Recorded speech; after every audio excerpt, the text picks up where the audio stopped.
Allez, c'est parti pour la correction du devoir 84, page 233. Et on va lire l'énoncé ensemble. Pour trouver une valeur approchée du nombre pi, le savant grec Archimède de Syracuse, 287 avant JC, 212 avant JC, a eu l'idée d'encadrer la longueur d'un cercle de rayon une unité par les périmètres de polygones réguliers inscrits et circonscrits à ce cercle. Comme le montre la figure ci-dessous, donc autrement dit, il a dit voilà, j'ai un cercle qui fait un rayon de 1.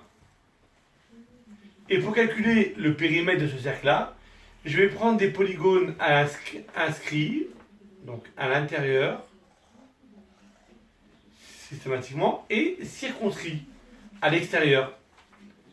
Et ainsi, je vais pouvoir approcher le plus possible le périmètre de mon cercle. Nous allons étudier ici le cas où le cercle est compris entre deux hexagones réguliers. D'accord? Alors, quelle est la longueur exacte d'un cercle de rayon 1? Alors, quand il parle ici de longueur, je pense qu'ils veulent parler de périmètre. Donc, le périmètre d'un cercle de rayon 1, c'est 2pi fois le rayon. Le rayon vaut 1, donc ça vaut 2pi.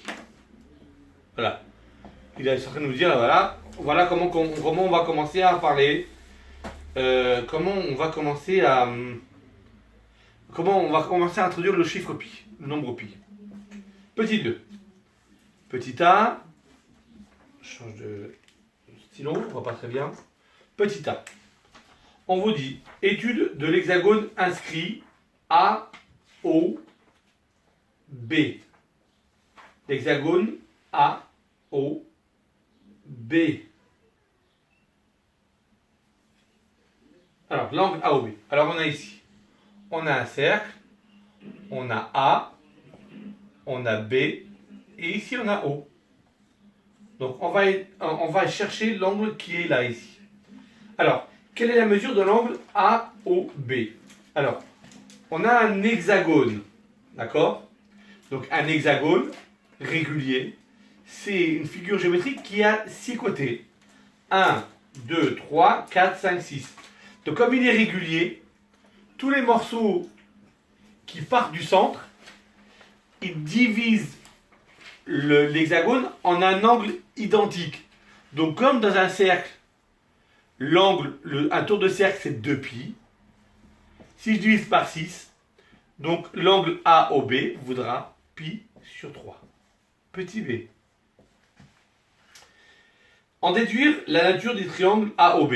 Alors, j'ai un triangle AOB. D'accord? La longueur AB, la longueur AO vaut la longueur BO. Pourquoi? Parce que c'est un cercle. Donc la longueur qui est là, c'est la même que celle qui est là. Et ces deux points A et B appartiennent au cercle. Ok? Donc, puisque là j'ai un angle pi sur 3, c'est que mon triangle, il est au moins isocèle, parce que j'ai deux côtés de même longueur. Donc s'il est isocèle, c'est que les deux angles qui sont là sont égaux. Si ici j'ai pi, donc là j'ai 2pi. Si ici j'ai pi sur 3, c'est que là j'ai pi moins pi sur 3. Donc là j'ai 2pi sur 3. Là et là. 2pi sur 3 divisé par 2 parce que c'est un triangle isocèle. C'est 2pi sur 3 divisé par 2 les angles qui sont ici. Ça vaut pi sur 3. Donc un triangle isocèle qui a 3 angles qui valent pi sur 3, ça s'appelle un triangle équilatéral. Petit c. Combien vaut la longueur AB? Ben, AB, c'est la longueur, c'est un rayon. Donc AB, ça vaut 1. Petit d. Et j'ai expliqué pourquoi, parce que A il appartient au cercle, O c'est le centre du cercle. Ah non, je me suis trompé, excusez-moi. AB vaut 1 parce que AO, parce que AB égale AO, égale OB. C'est un triangle équilatéral. Comme AO c'est un rayon et OB c'est un rayon, AB valant AO et valant OB aussi, ça vaut 1. Petit d. Calculer le périmètre de l'hexagone régulier. Ben, l'hexagone, son périmètre, c'est la somme de tous les côtés. Il y a 6 côtés qui ont la même longueur qui valent AB. Donc ça fait 6. Voilà, ça c'est pour la première étape. Donc, si je résume, on a un périmètre de 2π, on a un angle de π sur 3, et l'hexagone ici, il vaut 6 de périmètre. D'accord? Petit 3, enfin grand 3. Étude de l'hexagone circonscrit. Donc ici, là, on va s'occuper de l'hexagone qui circonscrit au cercle, donc qui est au-dessus du cercle. Alors j'ai mon cercle, je refais un dessin, et mon hexagone, il est comme ça.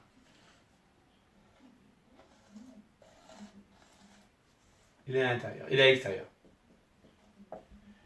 Alors là c'est E, là c'est C, là c'est D, et là c'est O.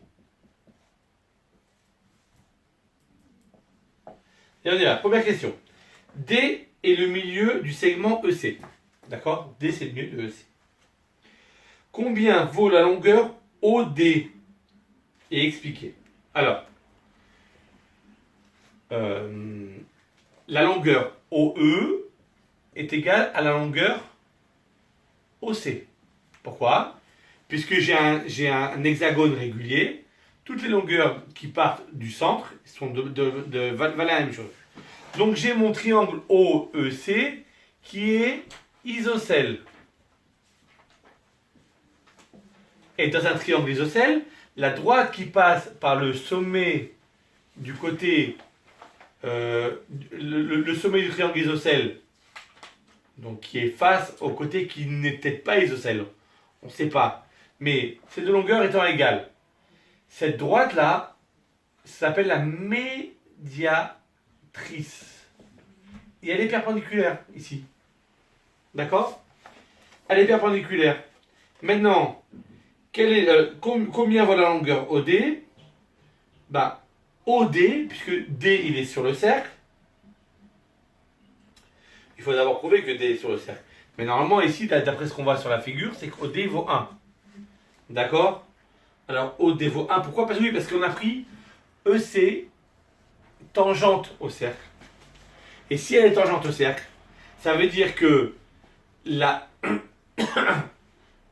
tangente, elle est perpendiculaire au rayon. Ici, j'ai EC. Elle a été prise de façon à ce que EC soit tangente au cercle. Puisqu'elle est tangente au cercle, ça veut dire qu'il y a un rayon qui lui est perpendiculaire.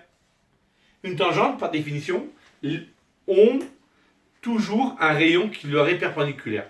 Donc ça veut dire que de là à là, j'ai obligatoirement D qui appartient au cercle. Pourquoi? Parce que OE et OC, ils valent la même longueur. Mais OD est donc perpendiculaire à EC. Donc comme OD est perpendiculaire à EC, parce que car OE, c'est pas oui ça, car OE égale OC, donc c'est un triangle isocèle. La seule droite dans un triangle isocèle en haut, si les deux longueurs sont égales ici, c'est la droite qui sera médiatrice de ce segment EC. Et donc, elle est médiatrice, elle est perpendiculaire. Donc si elle est perpendiculaire, c'est qu'elle passe obligatoirement par le point qui est tangent. Et donc, ça veut dire que cette droite-là qui est perpendiculaire, elle passe par le point D. Et ce point D, c'est un point de tangence. Puisque c'est un point de tangence, ça veut dire que cette distance-là, elle vaut 1. 1. D'accord? Petit b. A et B. Quelle est la nature du triangle O? DOC. DOC. Bah, c'est un triangle qui est rectangle. Puisque on vient de prouver à l'instant que OD était perpendiculaire à EC. Il est rectangle. D'accord? Alors, petit c, quelle est la mesure de l'angle DOC? DOC, donc cet angle-là. Alors, ici, puisque j'ai un hexagone, il a partagé tout mon hexagone en 6 côtés de même angle, c'est-à-dire que tous les angles qui sont là ont même longueur. Donc là, j'ai 2 pi divisé par 6. Donc pi sur 3 ici. Ici, tout l'angle qui est là, il vaut pi sur 3. D'accord? Mais dans un triangle isocèle, la hauteur, la médiatrice, la médiane et la bissectrice sont confondues pour celle qui passe par le sommet du côté du triangle isocèle. Donc ça veut dire que cette droite-là, elle coupe cet angle-là en deux. Donc comme l'angle vaut pi sur 3, quand je le divise par 2, et ben ça fait pi sur 6. Donc l'angle, il vaut pi sur 6. Petit d. Sachant que tangente de 30 degrés, c'est pi sur 6, vos racines de 3 sur 3. Montrez donc que EC égale 2 racines de 3 sur 3. Donc EC, cette longueur-là. Tangente de EC, c'est cette longueur-là. Effectivement, la tangente, je vous rappelle que la formule de la tangente, c'est côté opposé sur côté adjacent. Côté adjacent vaut 1. Donc le côté opposé, c'est DC. Ça, c'est la tangente de pi sur 6. Mais EC, c'est 2 fois DC. EC, c'est 2 fois DC. C'est 2 fois la tangente de pi sur 6. Donc c'est 2 racine de 3 sur 3. En déduire la valeur exacte du périmètre de l'hexagone circoncis, eh ben, l'hexagone, alors petit e,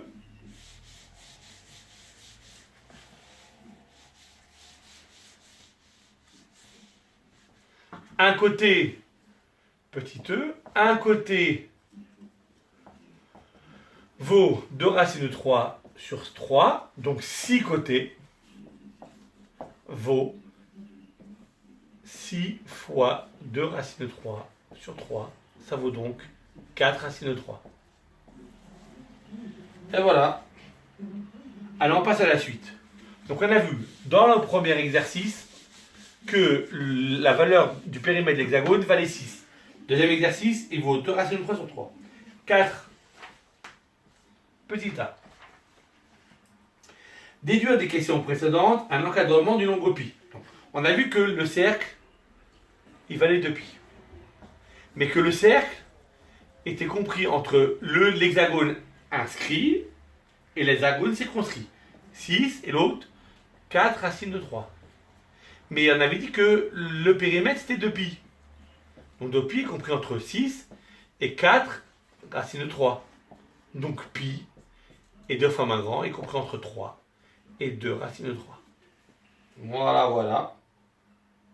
Combien de chiffres du nombre pi cet encadrement donne-t-il? Donc, alors, je prends ma calculatrice. Quelqu'un a une calculatrice, non? Ben, vous prenez la calculatrice et vous allez trouver. Alors, on sait que pi vaut 3, 14, 159, 26. Et là, on voit que 2 racines de 3, ça vaut. Combien? Ça charge. Ah. Bon, en tout ça charge, on va voir, on va savoir combien. Cinquièmement, Archimède a doublé le nombre de côtés des polygones pour affiner l'encadrement. En répétant plusieurs fois ce processus, il a réussi à obtenir avec des polygones à 96 côtés l'encadrement de pi suivant 3 plus 10 sur 71 et 3 plus 10 sur 70. Ce qui est déjà un très bon encadrement pour l'époque. Combien de chiffres du nombre pi cet encadrement permettrait de connaître? Donc ici, on voit que la différence, c'est bon, ça vaut 3,46. Donc la différence entre 3,46 et 3, ça fait 0,46. Donc ça veut dire qu'en fait, l'encadrement qu'on a vu dans le petit 4, combien de chiffres du nombre pi cet encadrement donne-t-il? Il donne un chiffre. Elle en donne 1. Il n'y en a qu'un qui est commun avec ça, c'est 3. Dans le deuxième, combien de chiffres du nombre pi cet encadrement permet-il de connaître? Eh bien, je fais le calcul. Eh bien, 3, ici 3, c'est sur 3, donc 3 c'est un des chiffres.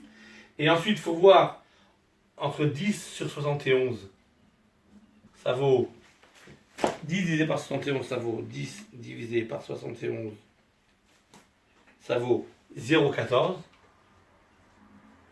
Et 10 divisé par 70,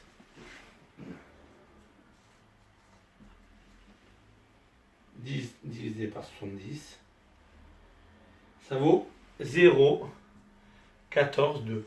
Donc ici, il me donne deux chiffres après la virgule. 0,14. Donc voilà l'exercice. Alors je vais corriger un peu rapidement, mais à vous maintenant de reprendre ce que j'ai dit à l'oral et de les détailler ça à l'écrit. Voilà, bonne chance.